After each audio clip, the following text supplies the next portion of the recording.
Bien, en esta oportunidad deseo referirme al desarrollo de la forestería comunitaria.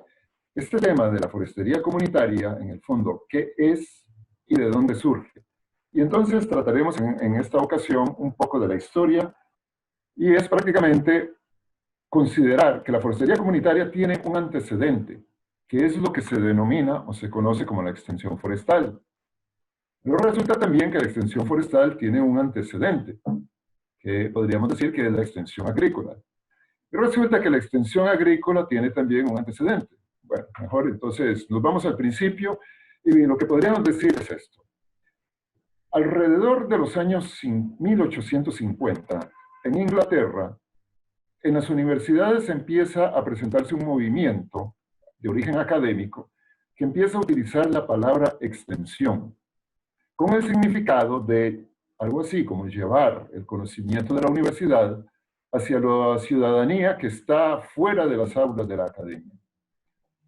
Y con esa noción empiezan a formarse discusiones y buscarse, pues, dónde eso podía tener sentido. Porque tal vez no todas las disciplinas o no todas las ciencias consideraban que el conocimiento que ellos abordaban era fácilmente popularizable o compartible con la ciudadanía o con sectores productivos. Pues bien, el caso es que empieza a dar algunos espacios de respuesta. Y, por ejemplo, casos como temas como la salud o la agricultura empiezan a volverse algunos ámbitos en los cuales empieza a ensayarse este tipo de noción de extensión. Pareciera entonces venir de la noción de la extensión universitaria, pero es justamente una idea que toman universidades también de los Estados Unidos y a partir de el año 1887 empiezan al interior de algunas universidades a instituir o a crear cosas que llamaban agencias o estaciones experimentales, que desarrollaban un poco esa idea de extensión. Ahora bien, el tiempo va corriendo y resulta que para 1914, esa idea que se adoptó en los Estados Unidos empieza a instituirse de una forma tal que se sale de las universidades y pasa al mundo de la política agraria del país.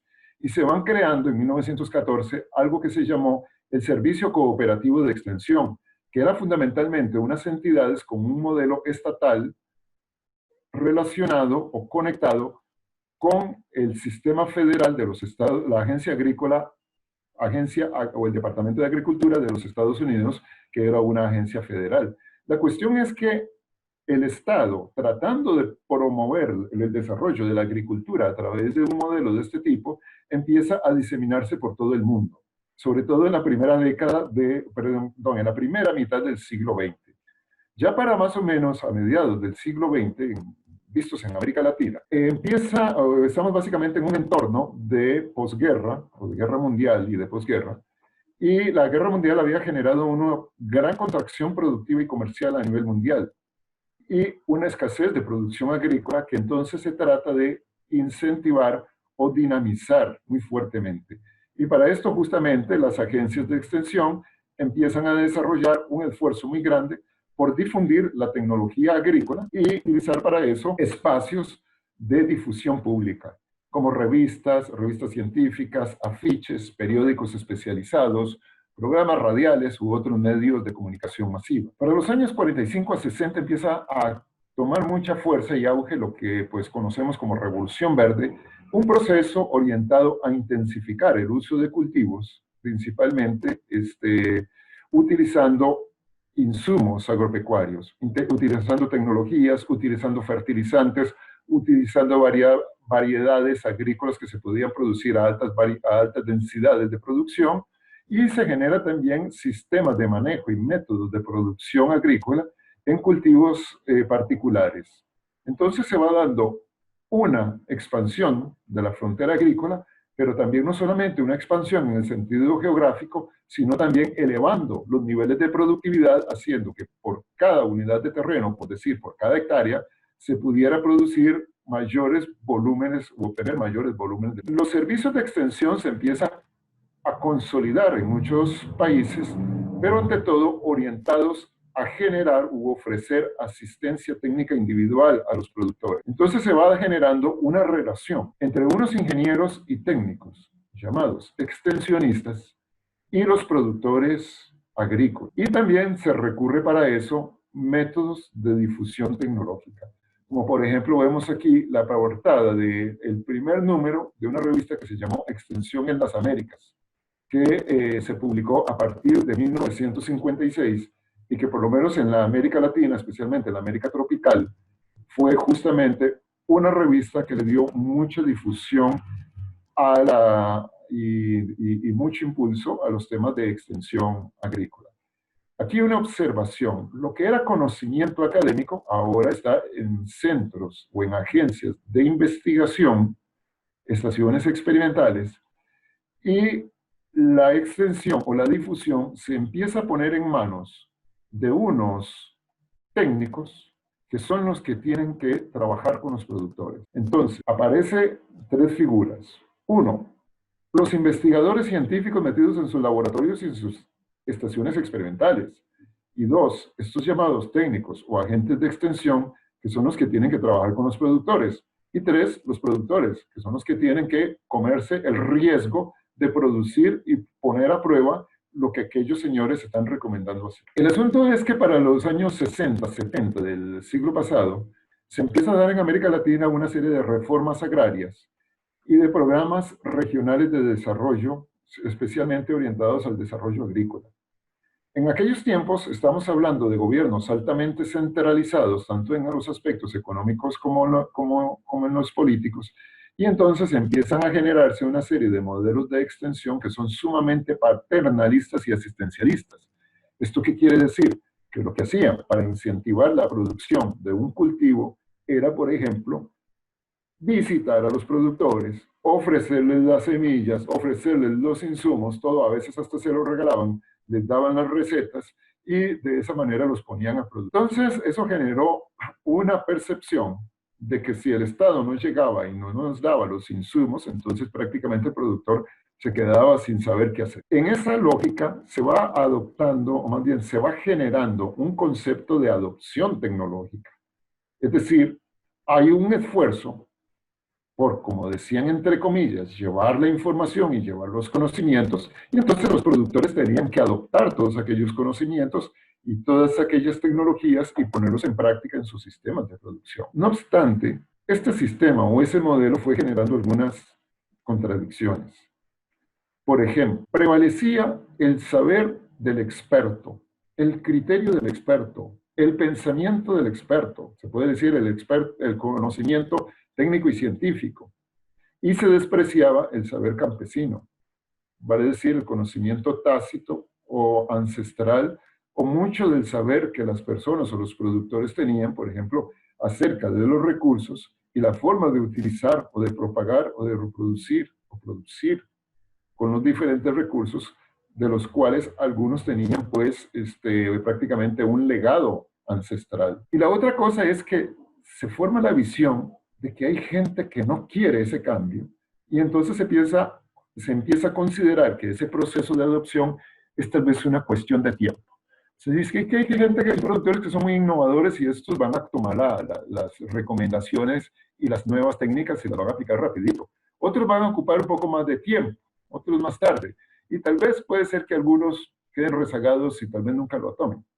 Pero el caso es que, aun cuando se empiezan a presentar muchos esfuerzos de difusión, no siempre los productores estaban adoptando las tecnologías y los sistemas productivos que los extensionistas estaban, o las agencias de extensión estaban promoviendo. Y aquí el modelo prácticamente tenía una promesa. Lo primero es que esos sistemas llamados sistemas de extensión partían de una institución.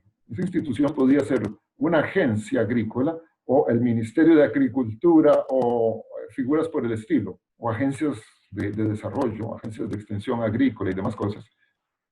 Y la relación con los productores, que tenían tal vez sus terrenos con sus características, sus preferencias por qué producir y cómo producir, sus tradiciones también de cómo producir, y en el fondo tenían, podríamos decir, una tecnología, un sistema productivo que era tal vez tradicional. Los centros de investigación promovían unos conocimientos tecnológicos y los integraban al sistema. bajo la premisa de que si los señores que antes producían tradicionalmente ahora utilizan nuevos conocimientos tecnológicos, van a lograr un cambio tecnológico que mediante técnicas avanzadas les va a permitir aumentar la productividad y aumentar las áreas productivas, modernizar el agro, elevar los ingresos familiares y pues al final de cuentas tener mayores niveles y condiciones de vida. Sin embargo, ese modelo también era cuestionado por algunos profesionales en el campo de, digamos, de la investigación en las academias y era cuestionado también por algunos educadores. En los años 70, a partir de los años 70, se genera una crítica a esos modelos de extensión que prevalecían. Y esas críticas, por un lado, son críticas basadas en aspectos educativos, pero también basadas en la eficacia de esos modelos de extensión. ¿Por qué? Porque se decía que en el modelo lógico lo que había era que primero unos científicos decidían qué investigar. Bueno, si nosotros somos los expertos, nosotros sabemos qué es lo que hay que investigar. Segundo, el resultado de estos estudios científicos que los publicamos en revistas científicas, ahora que los cojan, ¿no? Señores extensionistas, y que ellos vayan a ver cómo los traducen o de qué forma se los presentan a los productores, y los productores tendrán que adoptar eso que nosotros estamos recomendando. Bueno, eso era un modelo que no siempre funcionaba, así que alguien dijo en algún momento, pero ¿cómo ustedes investigan lo que a ustedes se les ocurre y ni siquiera van a ver qué problemas tiene el productor o qué es lo que el productor necesita? Y quizás deberíamos darle vuelta al modelo, y primero donde los productores, acercarnos y conocer sus sistemas de producción y luego ver cómo los resolvemos y cómo mejoramos sus sistemas productivos. Bueno, el caso es que el modelo sufre bastantes críticas. Y una de esas críticas viene de un educador, Paulo Freire. Paulo Freire decía, es que enseñar no es transferir el conocimiento. Entonces, no es cosa de proveer de conocimientos, porque la verdad es que eso no funciona tan así. Él decía que el conocimiento básicamente tiene que ver con crear posibilidades, no con adoptar tecnologías, por ejemplo. No adoptar saberes tecnológicos, sino crear posibilidades para que los propios productores o campesinos generaran su sistema o construyeran sus sistemas propios de producción. Aquí hay dos aspectos. Uno, lo productivo, pero lo otro, lo cognitivo. Y lo que tiene que ver con conocimiento, entonces este señor Paulo Freire hace una crítica fundamental y es tal vez el primero que cuestiona el concepto de extensión. Y lo cuestiona de manera semántica. Es decir, Paulo Freire dice que el término extensión, y visto, por ejemplo, ni en español, ni en inglés, que fue donde se originó, ni en latín, ni en portugués, la palabra extensión no tiene ningún significado relacionado con eso que estamos haciendo, que tiene que ver, por un lado, o con construir conocimientos de producción por parte de los productores, ni tampoco tiene que ver con resolver los problemas productivos o mejorar los sistemas productivos. Entonces, simplemente si uno mira el término extensión, dice ex fuera, tensus, tenso, estirado, acción y efecto. Lo que significa es ampliar las dimensiones de un objeto o de una cosa o de algo, ¿verdad? Y sencillamente esto no es algo que ocurre. El conocimiento no se estira, ¿verdad? El conocimiento no es una cosa que se pueda estirar. Entonces el conocimiento es algo que se crea y se construye en la mente de las personas a partir de experiencias de vida y de los significados que las personas dan a diferentes estímulos o informaciones que nosotros percibimos o conocemos. Entonces, este señor propone, y otro también que se llama Bosco Pinto, proponen, digamos, como dos conceptos alternativos. Paulo Freire habla de extensión o de comunicación, y Bosco Pinto de extensión o educación. O sea, ellos lo que están diciendo es que en el fondo más lo que queremos hacer es comunicación o bien más lo que queremos hacer es una forma de educación. El otro aspecto de la crítica es que en esas formas en que se estaba practicando la extensión, donde prevalecía el conocimiento científico y tecnológico, estaba implicando una relación de poder de dominación de parte de los técnicos, los científicos y los investigadores sobre los productores y los campesinos. Y algo más a profundidad que desarrollaba Paulo Freire es que se genera una especie de invasión cultural, ¿verdad?, con el saber externo sobre las formas de saber y de conocer que eran más tradicionales y más culturales, y que habían conocimientos tácitos que podían ser muy valiosos y muy considerados y que podían tener una gran validez también. Entonces, aparte de este cuestionamiento semántico y aparte del cuestionamiento de la eficacia del sistema en el proceso de aprendizaje, se da también un cuestionamiento de lo que se llama nociológico. La nociología es la filosofía del conocimiento.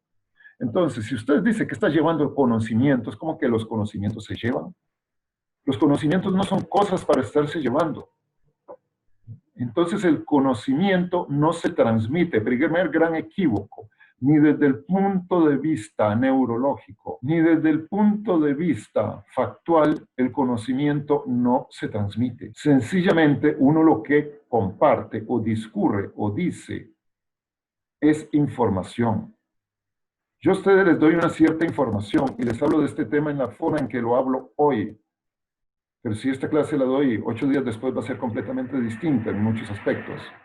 El conocimiento que yo tengo es lo mismo, pero lo que expreso en un momento determinado no es todo el conocimiento, sino es lo que en esta ocasión me surge decir.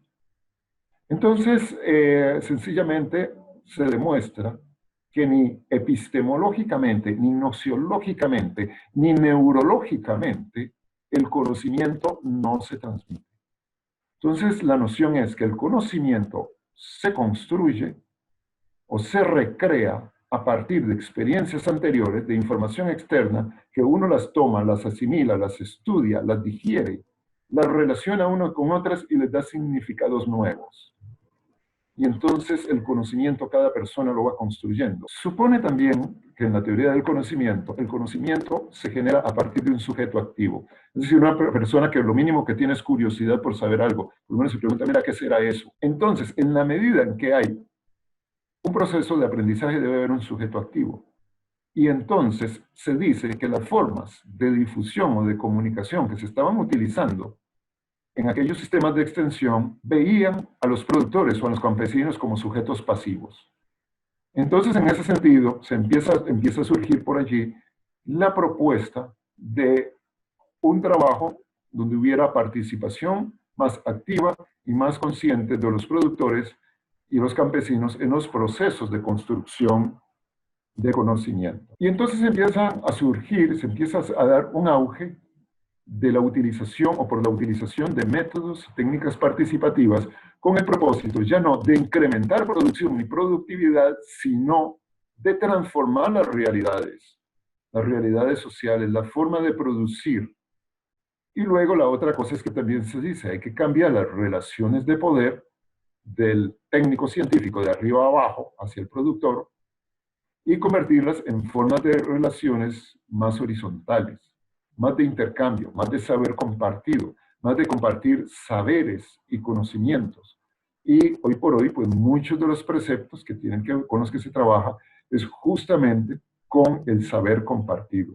Y bien, ¿cómo afectó toda esa historia o parte de esa historia a la extensión forestal? Bueno, vamos a ver aquí algunos antecedentes. ¿Desde cuándo se empieza a hablar de extensión forestal? La extensión forestal conceptuada en América Latina se va documentando hacia finales de los años 50. Hubo por allí una, digamos, una reunión a nivel internacional sobre extensión y entonces aparece el doctor Gerardo Budowski con una primera ponencia en la cual presenta un concepto explícito de extensión forestal.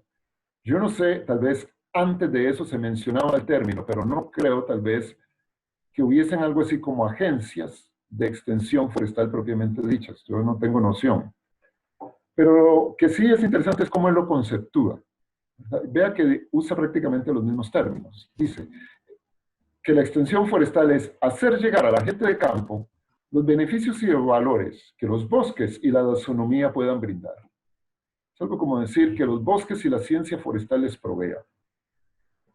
Pero básicamente estamos como con aquel mismo aquellas mismas nociones de extensión originales. Para 1985 empieza a dar para el sector forestal el surgimiento de una unidad de extensión y capacitación y divulgación en la Dirección General Forestal.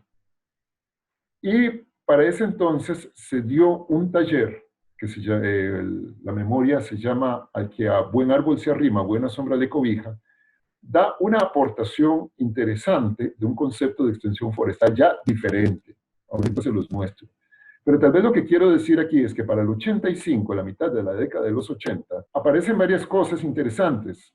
El Congreso Forestal Mundial, que se realizó en México, se dedicó al tema de lo que llamaba silvicultura comunitaria. En inglés se hablaba de justamente community forestry y es algo así como forestería comunitaria. Algunos traducen el forestería por silvicultura comunitaria, se empezó a traducir de esa forma, pero luego otros dicen, es que no es nada más el tema de la silvicultura, ¿verdad? Entonces de allí se empieza a posesionar, a tomar lugar la noción de forestería comunitaria. Y también empiezan a darse por allí otras tendencias. La ocupación del tema de la participación de la mujer en la actividad forestal y el surgimiento de la perspectiva de género. Y para el año 92 surge la Cumbre de Río, que viene a dar un gran impulso, no solamente a disparar o sustentar mejor el concepto de sostenibilidad, sino también a promover y a movilizar toda la cooperación internacional hacia la atención de problemas ambientales. ¿Por qué? Porque la cooperación internacional, la cooperación económica internacional, antes de eso se orientaba hacia temas de salud, de desarrollo, hacia temas relacionados con guerras, refugiados y todo ese tipo de problemas, y los problemas o temas ambientales no tenían lugar en la agenda económica internacional. De lo interesante es que se empiezan a dar apoyos a las organizaciones no gubernamentales y a empezar a auspiciar proyectos locales. Y aquí destaco esto, proyectos locales. Entonces, aquellas formas de extensión que eran asistencialistas, de estar regalando semillas y fertilizantes, pasan ahora a tener, digamos, un mecanismo diferente, como que es que las organizaciones locales, grupos locales, busquen a través de proyectos, recursos para sus propias iniciativas. En el año 95, vean del 85 al 95, hay un salto cualitativo. En el año 95 hay un seminario latinoamericano en Quito, ahí yo estuve presente en esa oportunidad, que se llamaba El Desafío del Desarrollo Forestal Participativo. Y el tema, y uno de los temas de discusión fuertes en ese contexto fue que ya la noción y el concepto de extensión debíamos dejarlo atrás y que debíamos hablar, y para entonces tal vez había varios términos ahí un poquito alternativos, o hablábamos de desarrollo forestal participativo o hablábamos de forestería comunitaria. Bueno, muy bien. Quiero tal vez ir dejando aquí.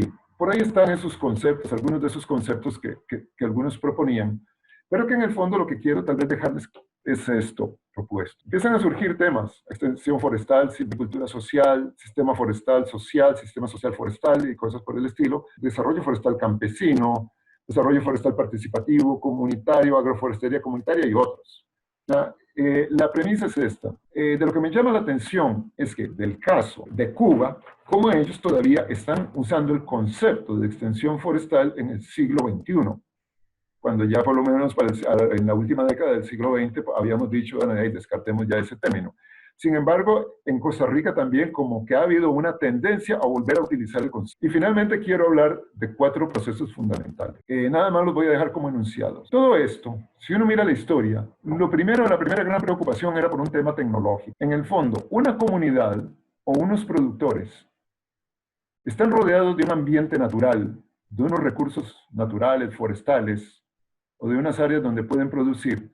Y hay unas instituciones también que están presentes tratando de empujar y ver cómo contribuyen a cambiar esta realidad.